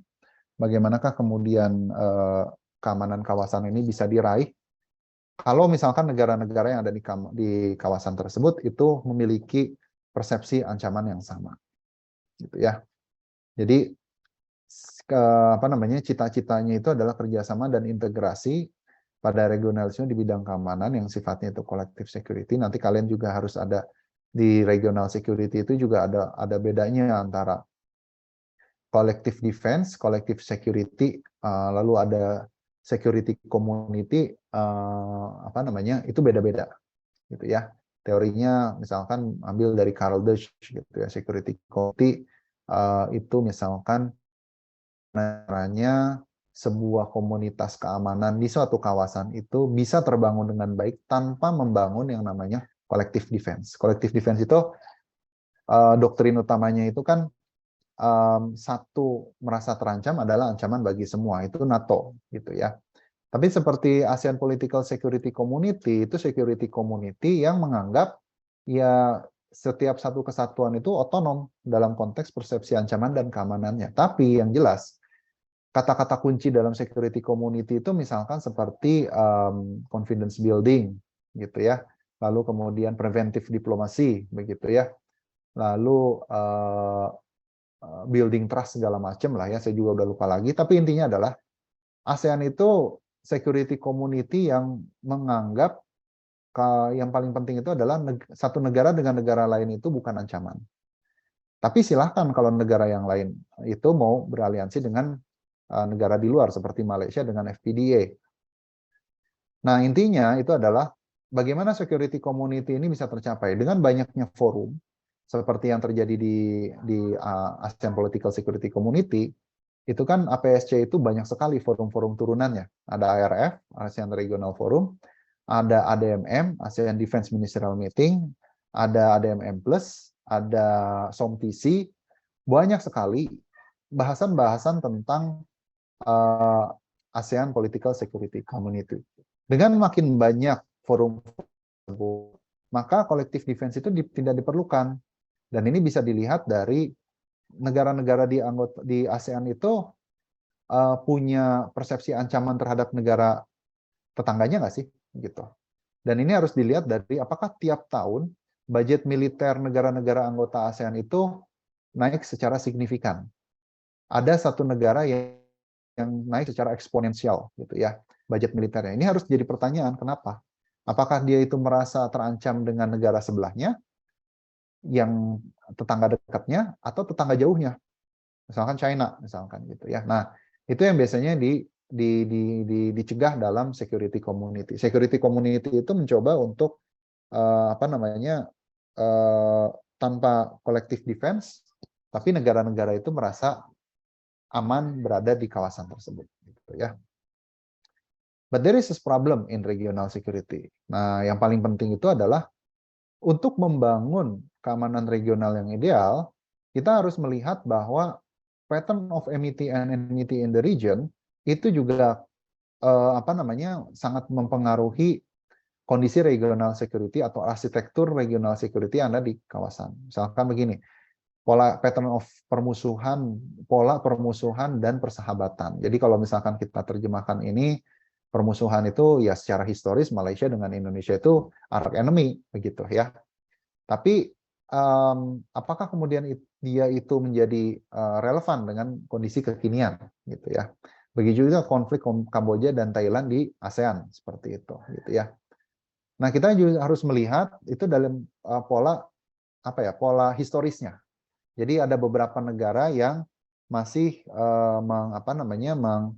menganggap romantisme masa lalu seperti Kamboja, Thailand, Indonesia, Malaysia atau Malaysia, Singapura gitu. Itu masih dibawa-bawa sampai dengan sekarang dan itu juga sedikit banyak mempengaruhi regional security yang ideal dibentuk oleh ASEAN gitu ya. Karena zaman dulu Indonesia pernah konfrontasi dengan Malaysia, masih ada beberapa perwira militer yang yang masih mengungkit-ungkit itu atau pemegang kebijakan yang mengungkit-ungkit itu masih ada. Tapi juga kita harus lihat bahwa pola persahabatan itu juga tidak terjadi semata-mata dalam konteks satu kawasan aja, bisa jadi di luar kawasan. Misalkan aliansi Filipina dengan militer Amerika Serikat. Vietnam meskipun dulu pernah berperang dengan Amerika Serikat, tapi kalau urusan dengan China, mereka lebih percaya Amerika Serikat. Gitu ya. Begitu juga dengan Indonesia, meskipun Indonesia negara netral, tapi Indonesia masih mungkin untuk minta alutsista ke Rusia dan Korea Selatan, misalkan seperti itu. Malaysia clear, gitu ya. Malaysia itu karena dia negara Commonwealth, maka dia bersandar kepada defense-nya itu di Five Power Defense Arrangement (FPDA) seperti itu, gitu ya. Dan itu menimbulkan sebuah uncertainty lagi ya bagi kolektivitas regional security. Nah, lalu kemudian berikutnya itu adalah distribution of powers among principal states. Dominasi kekuatan antar beberapa negara tradisional menentukan struktur keamanan regional di kawasan tersebut, gitu ya. Kalau misalkan Kamboja versus Thailand, mungkin Kamboja nggak terlalu dianggap, gitu ya. Tapi kalau Thailand itu konflik, nah itu yang kemudian jadi kekhawatiran. Kita harus melihat bahwa principal states yang ada di ASEAN itu adalah negara-negara tradisionalnya ASEAN. Mereka adalah pendiri-pendiri daripada negara-negara anggota ASEAN. Negara tradisional, ya, seniornya ASEAN, gitu ya. Jadi kalau Komor gitu, tentu saja negara-negara lain itu pasti akan kehilangan induknya, akan kehilangan political trust-nya gitu ya di ASEAN. Bagaimana mungkin ASEAN itu bisa bersatu kalau misalkan negara-negara seniornya aja itu saling konflik gitu ya. Karena yang namanya ASEAN itu doktrinnya itu atau kebijakannya itu selalu sentralistik dan netralitas gitu. Nah, tapi Malaysia dan Indonesia tidak menunjukkan itu. Nah, bagaimanakah kemudian distribution of power among principal states ini bisa tercapai kalau misalkan Malaysia dan Indonesia juga tidak saling berkonflik satu dengan yang lainnya, gitu ya. Makanya kalau di ASEAN ini memang ini semua disebutnya regional complex theory, regional. Jadi kayak memang agak kurang cocok kalau diaplikasikan di ASEAN karena regional security complex itu modelnya itu sebetulnya Uni Eropa dan Eropa Barat pada umumnya gitu ya. Kalau diaplikasikan di ASEAN memang banyak flows-nya. Tapi intinya adalah kalau misalkan kita mau menggunakan ini dari kacamata ini dari kacamata regional, kita harus melihatnya itu adalah ada beberapa realita yang tidak terpotret dari teorinya regional security complex theory. Misalkan bahwa di ASEAN itu kalau misalkan isu-isu keamanan yang sifatnya sangat sensitif itu cenderung dibahas dan didiskusikan di forum-forum bilateral, gitu ya. Sangat jarang sebuah negara itu memiliki isu keamanan itu dibahas di forum-forum ASEAN. Itu yang sangat jarang gitu ya.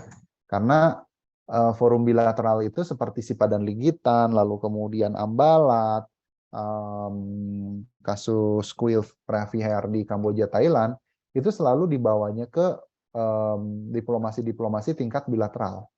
Itu jarang dibawa ke tingkat forum regional, karena forum regional seperti ASEAN ini kayak ASEAN itu gini ya, karakter ASEAN itu beda dengan Uni Eropa. ASEAN itu apa namanya, agak sedikit, kalau saya nyebutnya low profile, dan mereka itu ada yang mungkin kalian kenal ASEAN Ways. Nah, ASEAN Ways itu adalah ASEAN itu low profile dalam menanggulangi masalah-masalah yang ada di dalam ASEAN itu sendiri, dan yang paling penting itu adalah ASEAN itu menghindari yang namanya megaphone diplomasi. Ini beda dengan negara-negara Barat gitu ya, yang sangat high profile begitu ya. Jadi kalau misalkan ASEAN Way itu diplomasi itu diam-diam gitu ya, diplomasi diam-diam, tapi tiba-tiba aja kira-kira seperti saya slow but sure gitu ya. Jadi ASEAN itu kayak budaya Timur, budaya Jawa, bahkan mungkin Sunda yang anti konflik. Nah, jadi ASEAN jadi sebuah organisasi internasional gitu ya. Nah, overlay itu adalah konsep yang konsep kunci yang ada di regional security. Ada yang disebut sebagai overlay. Overlay itu adalah ada extra regional powers yang hadir untuk mengintervensi keamanan regional di kawasan tersebut.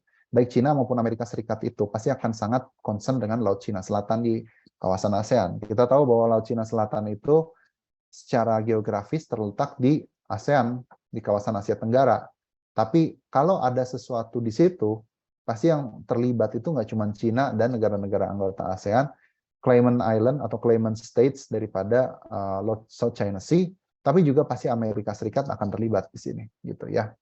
Terlibatnya bagaimana? Ya seperti yang kalian lihat di beberapa waktu lalu, pesawat militer People Liberation Army-nya, Angkatan Udaranya China itu intercept pesawat militernya Angkatan Udaranya Amerika Serikat, gitu ya. Nah itu sebetulnya adalah sebuah bluffing lah, gitu. Sebetulnya cuman intimidasi, dan ya sebetulnya gini, kalau kita nanti minggu depan membahas tentang Cina dan Amerika Serikat, kenapa Cina begitu pede lah ya, kira-kira seperti itu, nanti minggu depan kita akan bahas gitu ya. Tapi intinya adalah kita harus tahu bahwa dalam suatu kawasan, ketika itu fokusnya itu adalah di keamanan, maka kecenderungan negara-negara yang memiliki keamanan yang sangat tinggi atau major powers itu pasti akan selalu terlibat. Seperti di IRF itu akan melibatkan Cina dan Amerika Serikat gitu ya. Nah, inilah sebetulnya yang menentukan bagaimanakah regional security itu bisa tercapai. Oke. Lanjut dulu. Nah, contoh-contoh diskusi mengenai keamanan regional, perdebatan antara security community, collective security, and collective defense. Kalian cari sendiri definisinya. Tadi udah saya jelaskan. Nah, ini yang paling menarik itu adalah wacana tentang regional peacekeeping. Jadi, kalau peacekeeping force itu modelnya modelnya PBB, itu bisa nggak diterapkan di tingkat kawasan, di tingkat regional, begitu ya.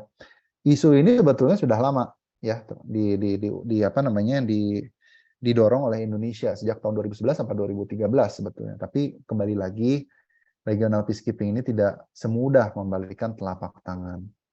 Kalau misalkan kita mau regional peacekeeping maka sebetulnya security community itu harus doktrinnya itu agak sedikit bergeser ke collective defense dan collective security.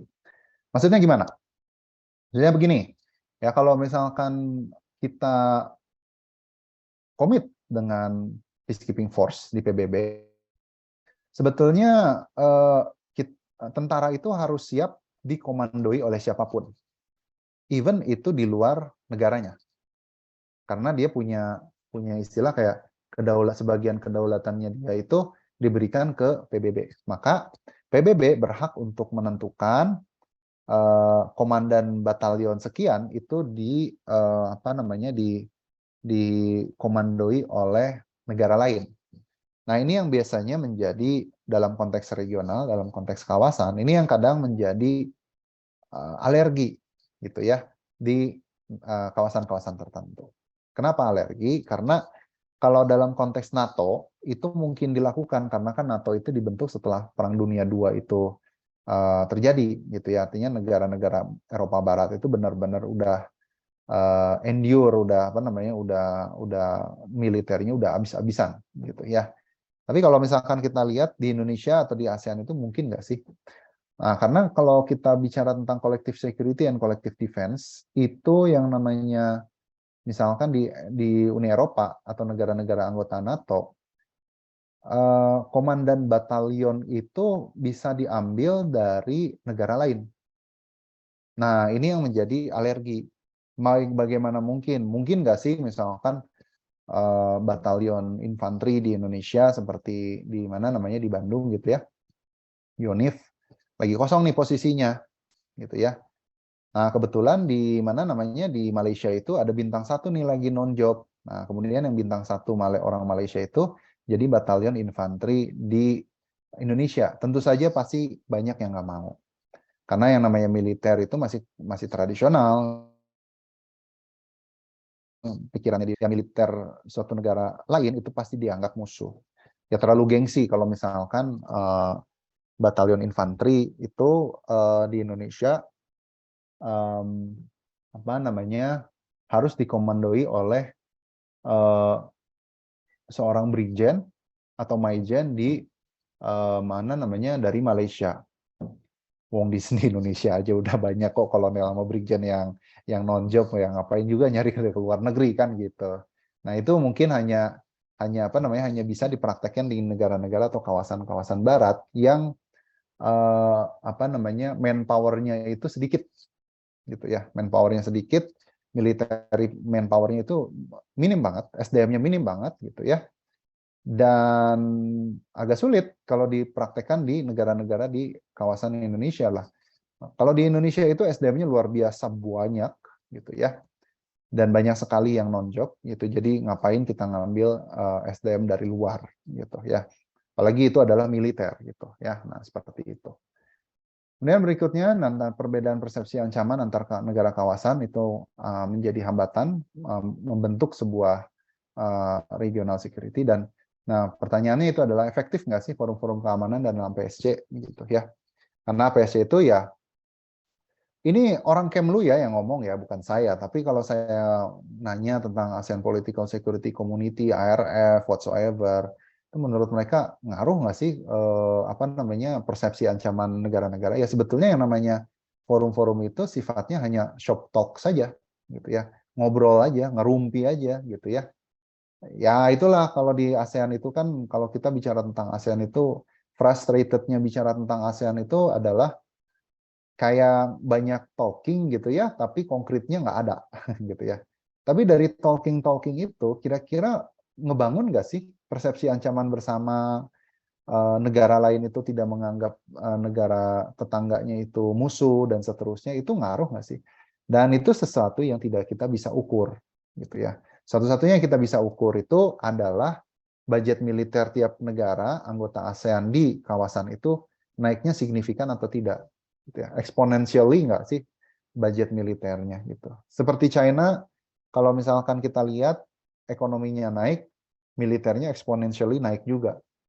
Sekarang dia sudah menjadi in terms of budget adalah kedua terbesar di dunia setelah Amerika Serikat gitu ya.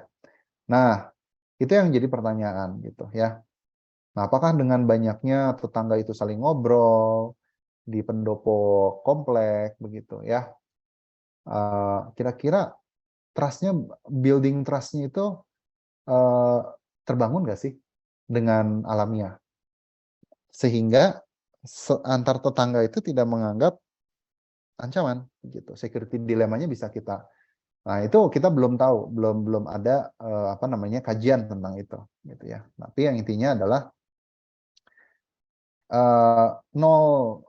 zero ancaman, zero threat itu pasti tidak akan mungkin terjadi gitu ya. Yang pasti itu adalah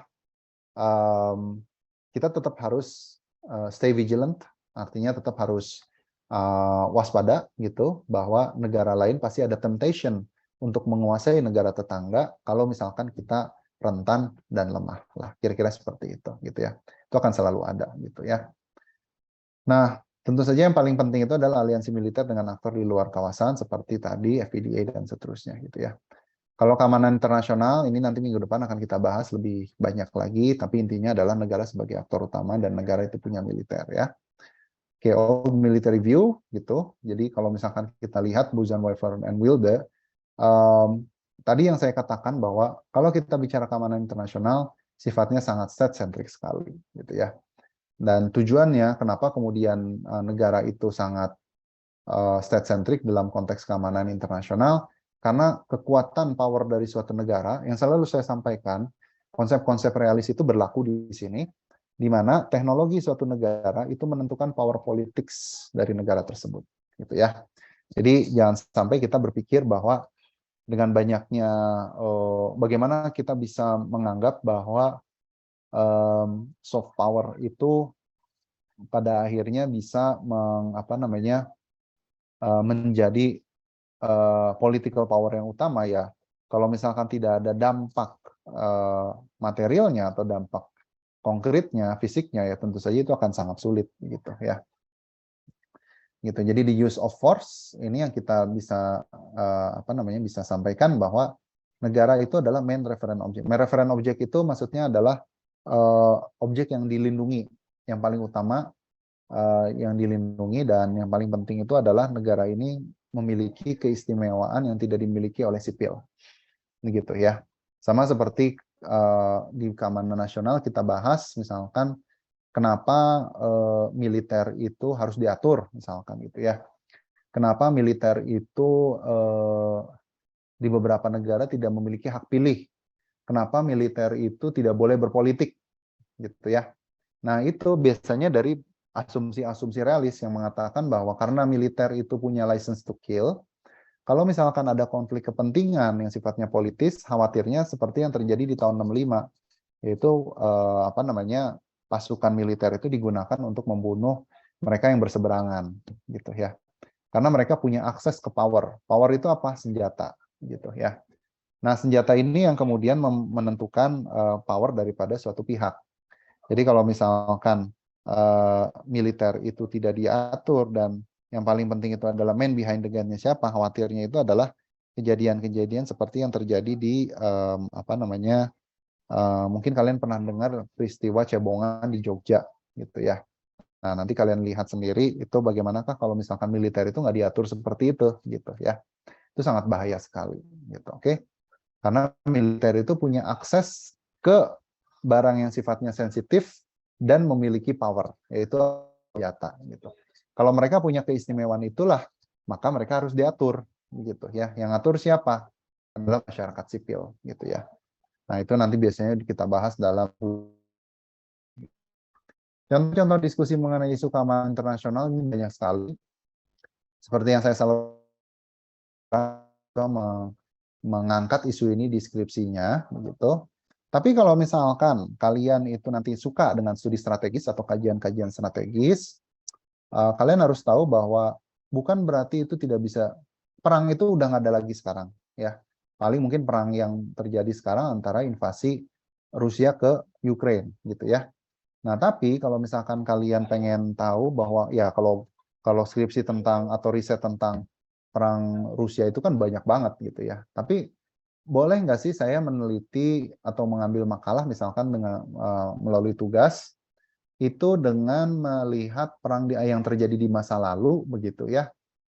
Entah itu Anda mengambil salah satu battlefield yang ada di Perang Dunia Kedua, kemudian jadiin itu sebagai skripsi atau makalah. Menurut saya boleh-boleh aja. Tapi apa yang akan diteliti? Yang akan diteliti itu adalah dalam konteks studi strategis itu adalah lesson learn-nya apa? Apa hikmah yang bisa kita dapatkan misalkan dari kekalahan Napoleon di The Battle of Waterloo misalkan gitu ya. Hikmah apa yang bisa kita dapatkan dari mundurnya pasukan Inggris di The Battle of Dunkirk misalkan, atau hikmah apa yang bisa kita dapatkan dari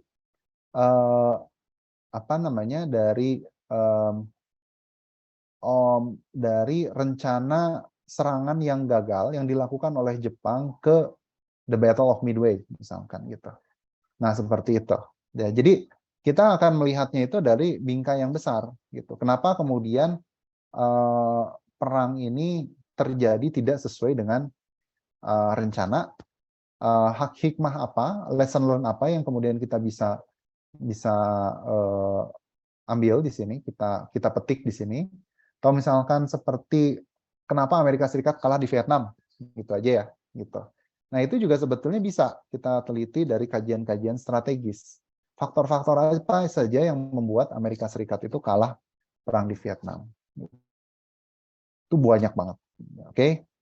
Nah, kira-kira seperti itu. Belum lagi misalnya nuklir segala macam, itu banyak lah ya. So, intinya itu adalah kita masih fokus pada keamanan internasional yang berdimensi tradisional dan militeristik, gitu ya. Negara berdaulat adalah satu-satunya negara aktor utama yang ini kehalangan untuk memiliki kekuatan militer dan penggunaan kekerasan atau license to kill ya. Indikator utama power politik suatu negara hanya dilihat dari kekuatan dan kecanggihan teknologi militernya. Hard power yang dimiliki oleh negara adalah penentu kekuatan atau power. Realisme adalah teori yang dominan dalam menentukan kebijakan keamanan di international security. Pemegang kebijakan masih khawatir akan terjadi interstate wars, perang terbuka antara negara berdaulat, dan isu-isunya banyak sekali gitu ya. Nah, nanti untuk tugas ya, saya belum tentukan, tapi tugasnya itu mungkin kalian kalau di semester lalu itu saya bagi dua antara tradisional dengan non tradisional ya. Mungkin yang sekarang juga sama, tradisional dengan non tradisional, tapi formatnya seperti apa nanti akan saya jelaskan lebih lanjut di Google Classroom. Oke. Baik, sampai sini. Ada yang ingin ditanyakan? Faiz, pertanyaannya apa?